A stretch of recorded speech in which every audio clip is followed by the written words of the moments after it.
Hello everyone, and happy Easter. 안녕하세요. This weekend is Txawj Jesu his victory on the cross. I have a just encouragement, God's word in Philippians chapter 4 verse 6 through 7. It says here, do not be anxious about anything, but in every situation, by prayer and petition, with thanksgiving, present your requests to God, and the peace of God, which transcends all understanding, will guard your hearts and your minds in Christ Jesus. And God reminds us that through whatever that is going on in this world, whatever that's happening, He is at work, and He is guarding our hearts, our minds in Christ Jesus, and He is the same today and tomorrow. So be encouraged this weekend, this Easter, that there's victory on that cross, and that the tomb was empty.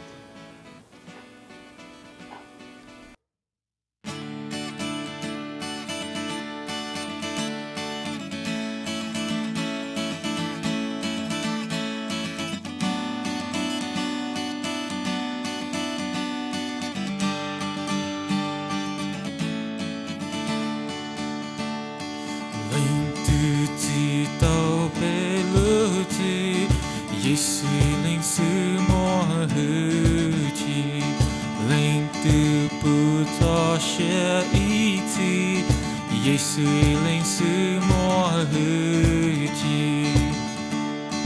Jesu to thing lu cho cho ke cho nhẹ tan cho nữ chỉ sợ đời lu chi Jesu linh sư mua hư chi.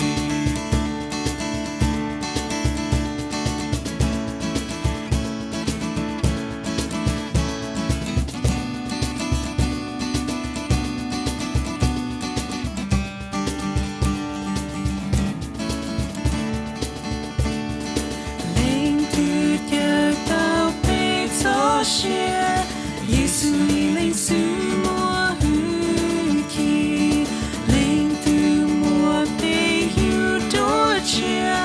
Jesu linh sư mua hư chi, Jesu của thánh lưu cho, trao kê cho nhẹ tan cho, nữ chỉ sợ đã lưu chi. Jesu linh sư mua hư chi.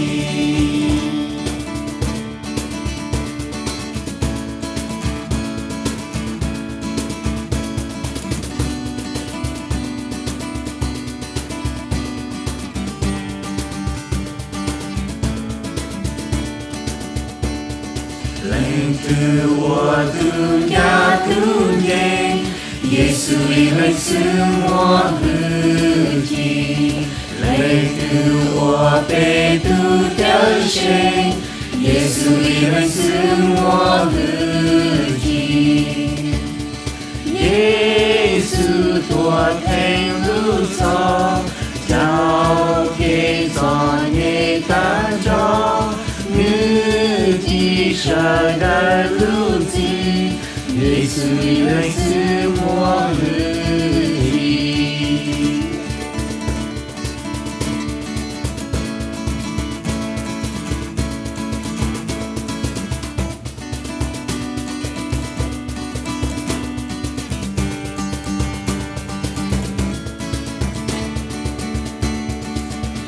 Từ có danh cho kết quả, Jesu linh sư mua hư chi. Lấy từ chế tạo kết quả cho, Jesu linh sư mua hư chi. Jesu